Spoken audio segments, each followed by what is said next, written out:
What's up, hockey fans? Welcome to the Wraparound, brought to you by the Hockey News. I am your host, Emma Lingan.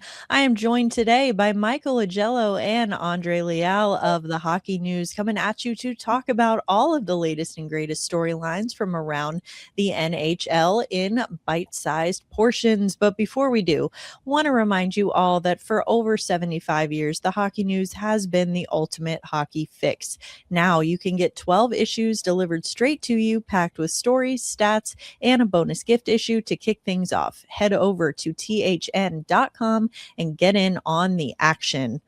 All right, guys. Well, going to start right off the top here. Mike, we're starting off in your neck of the woods. We've got a contract extension. Josh Doan signed a 7-year, $48.65 million contract with the Buffalo Sabres on Wednesday. He is now going to be making an AAV of $6.95 million. It begins next season, that contract does. So 23 years old. He's had some career highs in goals, assists, points, all at 35 points in 49 games this season. Of course, his first season with the Sabres came over in the JJ Peterka trade from Utah. So he could have been a restricted free agent after the season, but now, of course, he's locked in long term. Mike, got to get your thoughts here. What do you think of the extension? Do you think it helps that the Sabres have been on this hot streak lately? And, obviously we've talked about many times before how Buffalo's a team or an organization, maybe a locale that tends to have a little bit of difficulty getting guys to come stay long term. So what do you think about this deal? Well, there's no questioning Josh Doan's bloodlines, obviously the son of the great Shane Doan. And the skeptics of this deal could say, well, he's had half a good season, but he's been pretty consistent throughout. He took advantage of some of the injuries that the Sabres had early in the year to guys like Jason Zucker and Josh Norris. And he has fit in well in a top 6 role, playing with Tage Thompson, who he practices with and works out with during the offseason. So everything really came into place. The one thing I'm questioning here is, the money is I think good, but they did pay out a 7-year deal on half a good season. So, they must really believe in him as a long-term prospect going forward. And the price, if he continues to score like this, is pretty good. Just like Tage Thompson, they signed him to a 7-year deal off of one good year, and that's really paid dividends for the Sabres. What I do think is a possibility here is this is a signal regarding Alex Tuch, because they've signed Josh Doan to this long-term deal. I don't know if they would have been so forthcoming or so proactive on this had they thought that they had a really good chance of signing Alex Tuch. Alex Tuch is an unrestricted free agent at the end of this year. This organization, even if they're in a playoff race by March the 6th, cannot let him walk away for nothing. So if they're signing Josh Doan, I think that's a little bit of a note here that maybe they're going to trade Alex Tuch before the deadline. Andre, what do you think of the deal overall? Do you agree maybe with the more skeptical angle about Alex Tuch, and just what do you think overall? To Michael's point, I didn't really think of it that way at all, but that's a great point. I mean, those guys are both, I guess, similar in terms of where they fit in the lineup. But overall, I think this is a good deal for Doan specifically, obviously. I didn't expect him to, fit in with Buffalo as well as he has since that trade. And, this signing overall, when you look back, you look at the trade that Buffalo made for him, and that's a good deal now that you think of it. I mean, I'm pretty sure last time I checked, Doan is doing just as well, if not better than Peterka, if you look at their offensive numbers. And they get Kesselring, in that deal as well. So overall, it sucks to that Kevin Adams isn't around anymore to pump up his own tires with that move, but I think overall it's been a good fit with Buffalo and Doan for sure. Well, the funny thing is that Peterka deal, the main focus of that deal was getting Kesselring. That was the guy that they really wanted. They wanted a right shot defenseman to play with Owen Power or Bowen Byram. He's been injured 4 times since the beginning of the season, and he has no points in 17 games. So they're lucky they got Doan, and I think he is again, reaped the benefit of being at the right place at the right time and taking advantage of an opportunity. Definitely big week for the Sabres, big week for Doan. Less exciting or less positive week for Seth Jones, of course, injured now, will not be playing for Team USA in the Olympic Winter Games in Milan because of an upper body injury. So, of course, he has since been replaced on the U.S. Olympic team by Anaheim Ducks defenseman Jackson LaCombe. So LaCombe, really strong season, 31 points in 49 games. He's got 6 goals and 25 assists. Of course, the news that he would be replacing Jones maybe met with some mixed responses from a lot of people, particularly maybe up in Montreal, who might be wishing that one of their own young defensemen could have been named the injury replacement for Seth Jones. But Jones, not an easy guy to replace with his size, his physicality alone. So, Mike, is LaCombe the player you would have chosen to replace Seth Jones? Is there anyone else you might have looked at here? Well, the skeptics out there again would have said Adam Fox, but Adam Fox is still on LTIR. So I think there was a reason why they didn't select him, especially, Drury and Mike Sullivan are part of the USA Hockey group that is making the selections. LaCombe is a big body, 6'2", 208. He is not an overly physical player, but I think in the same realm as Seth Jones. I mean, the people out there crying for Lane Hutson, I'm sorry, that's like replacing Thor with Ant-Man. It just doesn't make any sense. I mean, I love Lane Hutson's talent. He's a great offensive player, but he's not going to be the power play quarterback because that's either going to be Quinn Hughes or Charlie McAvoy. With LaCombe, he played with Brock Faber at the University of Minnesota. So if there are injuries, right now it's probably going to be Hughes and Faber playing together on Team USA. But if they have to, mix things up, LaCombe played with Faber in college and they're very familiar. So I think that's the reason why he was selected. Andre, what do you think? Anyone else you might have picked for this open spot? Like Mike said, Fox is injured, but in a perfect world, I think I would be bringing the next best guy, and that would be Fox, replacing a right-handed shot with a right-handed shot. The Hutson thing, I totally get the frustration. You can understand why he should be in the mix, in the conversation to be selected. But if it's up to me, I'm also not, pulling the trigger on Hutson just because beyond him being a great offensive player, size is a factor. And I think Garen touched on this, but it does matter. You look at how the tournament went in the Four Nations. That was, a nasty tournament, especially when the U.S. and Canada faced off. That matters. The power play, you touched on it, Michael. Like even Zach Werenski and Brock Faber might be ahead of Hutson on the power play. So I have no issue with the LaCombe call-up. There are arguments for it for sure, but I can't say I complain with that decision. Well, like I said, probably a lot of folks up in Montreal who disagree and would like to see Lane Hutson on the U.S. Olympic roster. But speaking of Lane Hutson, he's actually one of 5 40-point scorers on the Canadiens roster right now. So he's got 50 points. Nick Suzuki has 54, Cole Caulfield with 48, Ivan Demidov 41, and Juraj Slafkovsky has 40. So they currently sit third in the Atlantic Division. Montreal does. Mike, while they seem to have some great offense in Montreal, do you think it's enough to get them past the first round of the playoffs this year? Because this is a team we've talked about before as being pretty top heavy in terms of their forward production.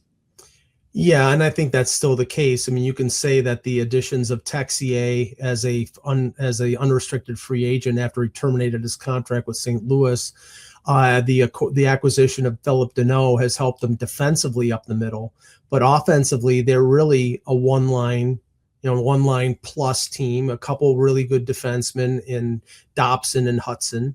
And then really it's the offense drops off. There are the exceptions to the rule, like, Josh Andersson is in double figures and Bolduc and Oliver Kapanen, the rookie, is playing very well. But I think if they're going to make a legitimate run in the playoffs, they're probably going to have to expend some future assets to get some experienced players. I mean, we keep saying Nazem Kadri. I don't know that they want to take a 35-year-old with a lot of term left on his contract, but they really can afford to do that because they have a lot of prospects coming up who are going to be on entry-level contracts, and they can afford to take a bad contract or a contract on an older player that makes a lot of money. So, I mean, I think it's up to Kent Hughes and Jeff Gorton to find the right player.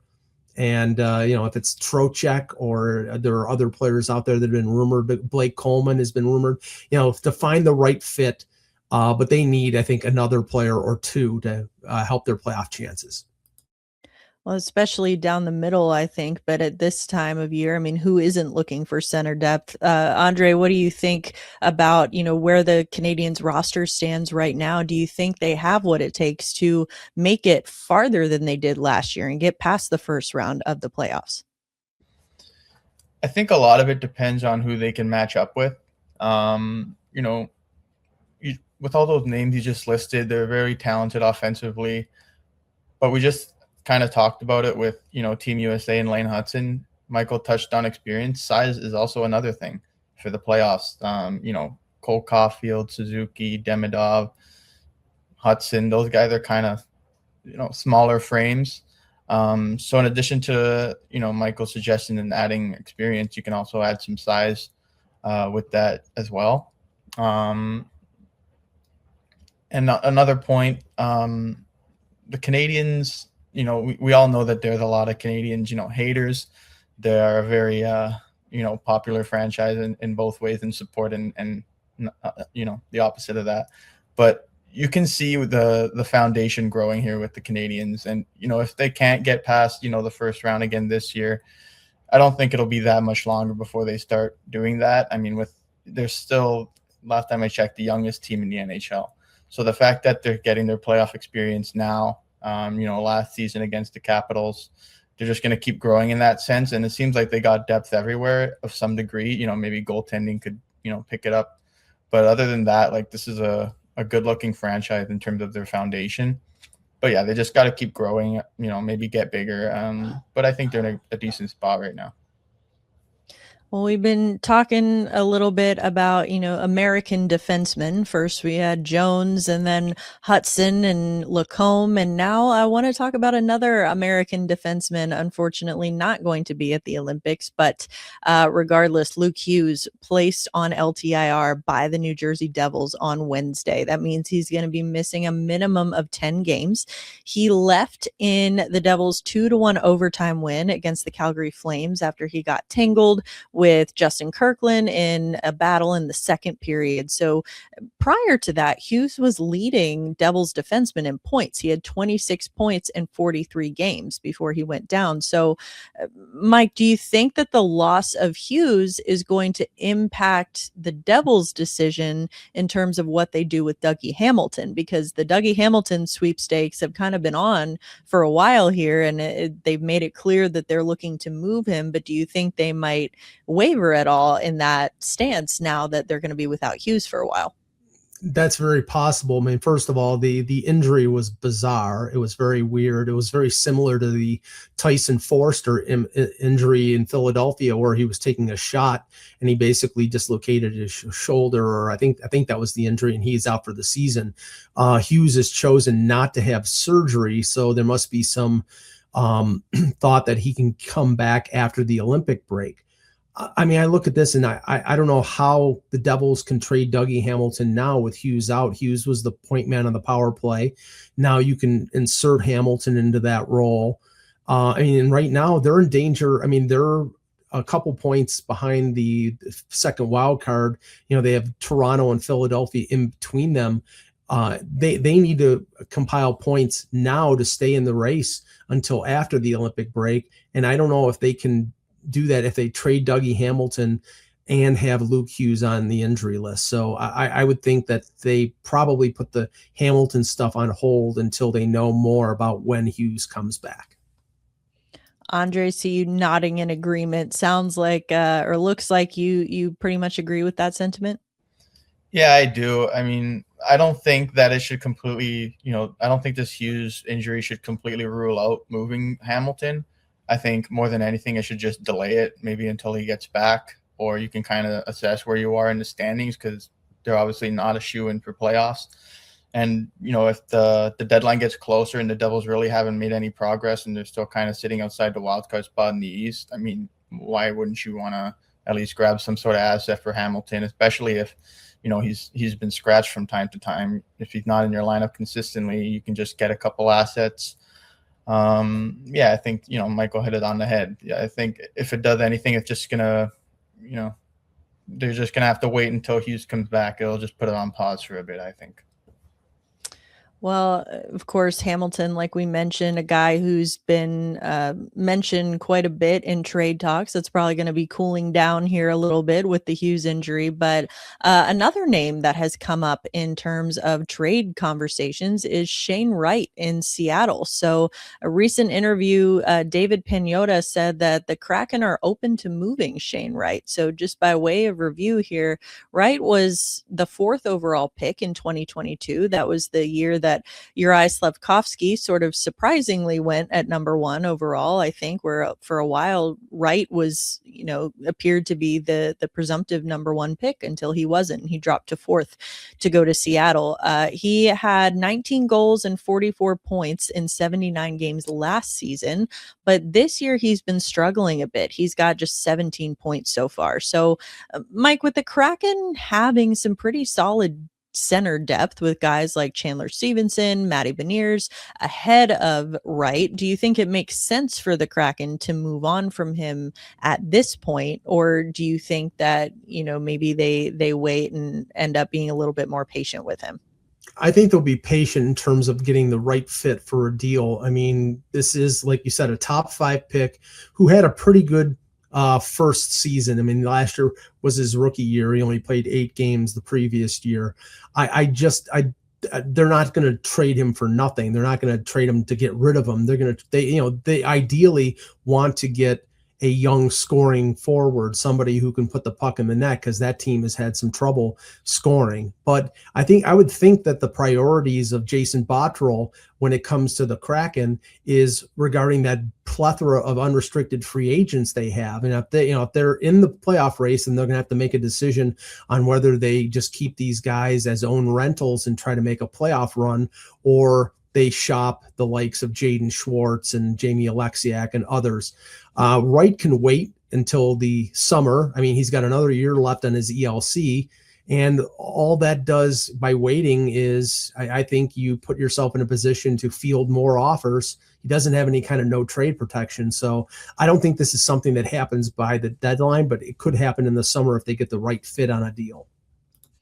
Andre, do you agree with that? Yeah, I mean, if I'm the Kraken, whether I'm looking for a deal or not, I want to hold on to Wright as long as I can, I guess. He is still really young. Obviously, you guys mentioned just Stephenson and Beniers ahead of him on the center depth, but maybe he's finding another spot. I mean, we've seen center shift to the wing a bunch of times. But I think, if you want to wait to find him a better spot in the lineup, or you look for a better deal. I mean, I think we all know what the center market is like. There's going to be a few, contenders looking for Wright, and it'd be interesting to see if the Canadiens are one of those teams. Obviously, they have already a lot of youth, and they could have taken him number 1. Then they'll have Slafkovsky and Wright. But anyway, there should be a lot of interest in a player like Wright, whether he's having a down year or not. He's still really young. He's a centerman. He was projected to be a first overall pick. But yeah, I think the Kraken should be patient here, whether the issue solves itself in the lineup, or they can get a really good offer, in the offseason, like you guys mentioned, or even in the future. That's certainly something to think about. Just the thought of Wright and Slafkovsky ending up on the same team would be really remarkable, I think. But yeah, for now, I think no real movement there. Just something that is being discussed, I would say, in Seattle. Of course, lots of trades have already happened this year, sort of the result of the Olympic schedule creating that unofficial second trade deadline. So we've already seen some moves happen just this week alone. We saw Rasmus Andersson go from Calgary to Vegas, and then more recently, Kiefer Sherwood from Vancouver to San Jose. So, Mike, when you look at the trade deadline, the official trade deadline for this year, what are some other trades that you can maybe see happening? Other players who you think are basically as good as gone by this year's deadline? Well, almost anyone wearing a New York Rangers jersey. That seems to be one thing we can be certain of. Obviously Panarin, because they've said that they're not going to offer him a contract. But the problem with Panarin is he's got the no move clause, so he can pick and choose where he wants to go, and that will limit the return to the Rangers. But, Trocheck, there's been some Alexis Lafreniere rumors out there. I don't think they're trading Shesterkin. I don't think they're trading Adam Fox, but I think, you could conceivably see anybody from the Rangers being moved. Then obviously the greatest hits, Nazem Kadri, Blake Coleman, as we've mentioned, somebody like Luke Shen, who's a depth defenseman in Winnipeg. There's a lot of talk about St. Louis making moves, but I don't know whether Doug Armstrong is going to make trades in the final year as GM when, Alex Steen is going to take over. So I don't perceive them making big moves like Jordan Kyrou or Robert Thomas. Maybe they trade Justin Falk. And then Emma, right there in the Music City, I mean, if they're in the playoff race, does that rule out Stamkos? Does that rule out O'Reilly? Does that rule out anybody else moving? I mean, it has to be teams that are falling back in the playoff race. But right now, everything is so compacted that it's going to probably have a cooling effect until just before the March 6th deadline. Well, I think in terms of Nashville, Barry Trotz is going to be asking for everyone's firstborn if any of those guys are going to get traded. But Andre, what do you think about just kind of looking? I think that, we know that the Rangers, of course, they wrote a letter to the fans saying essentially we're going to trade everybody that we can. And then you've also you mentioned Winnipeg, Mike. That's another team that is going to be looking to offload some pieces. So anyone else who sticks out to you, Andre, who could be on the move here soon? Yeah, Michael touched on it. Rangers for sure. They let everyone know. The Jets for sure, they're down there. And then the Canucks, I think, they've already moved Sherwood. I don't think that's the last business we're going to see from them. I know I heard stuff about Elias Pettersson, the center. I have to be more specific. Jake DeBrusk, I heard his name out there. That'd be a big pickup for whoever can muster the assets for him. Player that I'd like to see move just out of, my own interest in being entertained by it would be Panarin. The only thing is, like Michael said, he's got the no move, so he can pick and choose, but also he can just not go if he doesn't feel like it and just kind of have everyone fight for him in free agency. Trocheck, I think the Rangers can get a lot for. I think he has, some term. I don't think he's a UFA at the end of the season. Centerman proves that he can do it in any, high danger moments, penalty kill, power play sometimes. And Kadri would be an interesting one for me. We talked about it earlier with Montreal, but he's got that term, but I think it'd be nice to see him in the playoffs again too. So some fun names out there for sure that I'd like to see move. Well, definitely. And some other names that maybe we could be seeing moved, or some other kind of news coming up here may have flown under the radar a little bit, but both Robertson brothers, Jason and Nick, changed agents this week. They have parted ways with CAA. They've moved over to Octagon. So Andy Scott now representing both of those brothers. Now, worth noting that both brothers are set to become restricted free agents this summer. Of course, Jason Robertson with Dallas, Nick Robertson with the Toronto Maple Leafs. So, Mike, do you think that this move in agents kind of signals any change coming for either brother after this season? Because I think both of them have come up in conversations. Of course, Dallas has, viewed Jason as a centerpiece for them, but are they going to be able to afford a major contract extension for him? And then we've looked at Nick for seems like years now as a potential trade candidate, someone who has never really quite found a fit in Toronto. So do you think that this agent change could mean anything for either one of them? I think it definitely means something for Jason because he's at the crossroads right now. He's having a great season. He's almost got 30 goals. He's arguably the best or second best forward on the Stars next to Mikko Rantanen. And I think he expects to get paid like Mikko Rantanen, but he's 1 year away from unrestricted free agency after this season. He's an RFA with arb rights. The Stars are probably not going to want to go to arbitration with him and just have a 1 year award and have him walk in unrestricted free agency. So either them or the team that they trade him to wants to get him locked up on a long-term deal. It's going to be pricey. And Dallas, I mean, if they pay him close to Rantanen, you'd have to factor in what is Tyler Seguin coming back from LTIR. I mean, they'd have to move around a lot of things to be able to accommodate another big salary like Rantanen in Robertson. In Toronto, he's been, Nick Robertson has been 1 year every year the last couple years. And in spite of the fact that in limited ice time, he has scored 14 and 15 goals. This year, he's on the third line. He's playing really well with Nicolas Roy and Easton Cowan. He's got 11 goals in 47 games, which means he's on a track for 20 goals. He's probably going to want to get paid, and he probably wants to get more than a 1 year deal. And I think maybe Toronto has wised up to the fact that this is a guy that you keep around because without Mitch Marner, their scoring is Matthew Nyes, Nylander, sometimes Tavares, who's getting old, and Austin Matthews. And if one of those guys gets hurt, like Nylander is right now, then Robertson has been stepping up a little more into an offensive role. And I'm thinking he's going to want to get paid. But the other thing with Toronto is they've got Scott Lawton to sign. They've got Bobby McMahon to sign.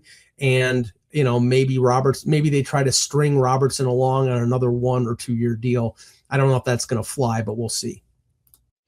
True, or Robertson could, well, again, I need to be more specific. Nick Robertson could be certainly a valuable trade chip, I think. If they want to go that route, he could certainly fetch some assets from a contender, I think, would be looking for depth scoring like that. Andre, what do you think about all this, the agent change and what we might see happening with both brothers? When I sit back and kind of just review the Robertsons together and kind of reflect on their careers to this point, I feel like it's been similar in a way. It feels like they can't get what they want or what they deserve in a way. I mean, we just saw Jason was left off Team USA. I think that was a crazy snub. And Nick Robertson, Michael touched on it. It's just like, 1 year deal after 1 year deal. I think at one point he went through arbitration. I'm not sure. It feels like they deserve a little more compared to what they bring to the table. I mean, Robertson is like one of the top scorers in the league. Jason. Nick is, he's really coming along now. He's found his spot on that third line. It seems like, even for a smaller guy, he's really doing his best to play bigger than what he is. And I think it's improving. So he deserves a little more than what he's been getting. And so does Jason. I mean, they both have, like you guys said, new contracts coming up. And I think they want to get finally what they deserve, rather than, taking a team-friendly deal or, just being a pushover. I think they finally want, what they deserve. Well, definitely two names worth keeping an eye on, two of the same name, both worth keeping an eye on here with their contracts coming up. I want to wrap up today with another forward who has definitely been heating up since the month of December, and that is Zach Hyman with the Oilers. So since December 11th, nobody has scored more goals than Hyman has. He's got 17 goals in that span, 25 points in the last 21 games. So, of course, he famously missed, or infamously, I guess, missed the tail end of the Oilers playoff run last year. He was injured in Game 4 of the Western Conference Final against Dallas. He had 11 points in 15 games in those playoffs, so that was definitely a loss for Edmonton. But looking at what he's doing now, I mean, Mike, how sustainable do you think this is going to be for Hyman, and how important do you think he's going to be to their postseason success if the Oilers make it that far again? Well, he's closer to the 50 goals, Zach Hyman, than he's been in a while. I mean, injuries have really, he's a heart and soul guy. He's a guy who plays through injuries. He did with Toronto. He's done it with Edmonton. He's done it in the playoffs.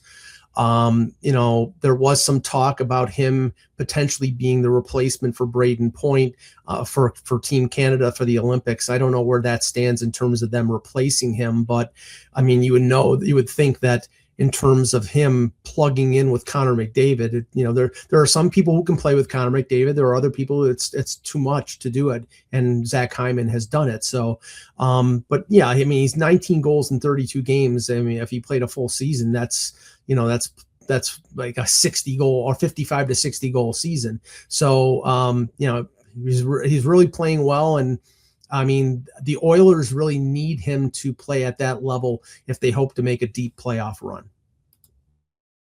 Andre, how important do you think that Hyman is going to be to the Oilers' success? Or I guess maybe the flip side of that is, how detrimental will it be if he does manage, if he happens to get injured again, or if this production level falls off? How much do you think their success hinges on him?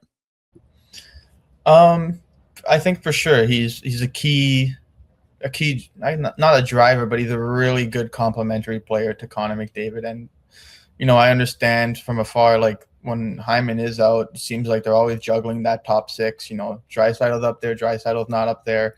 Nugent Hopkins moves around, but when Hyman is in, it seems like it's always him and McDavid on that top line. And he's been like this for years. I mean, even back to his days in Toronto, he's been such a complimentary player on the top line next to superstars. And Michael said it, there's beer leaguers that say, put me on a line with McDavid and I can get 10 in a season and stuff like that.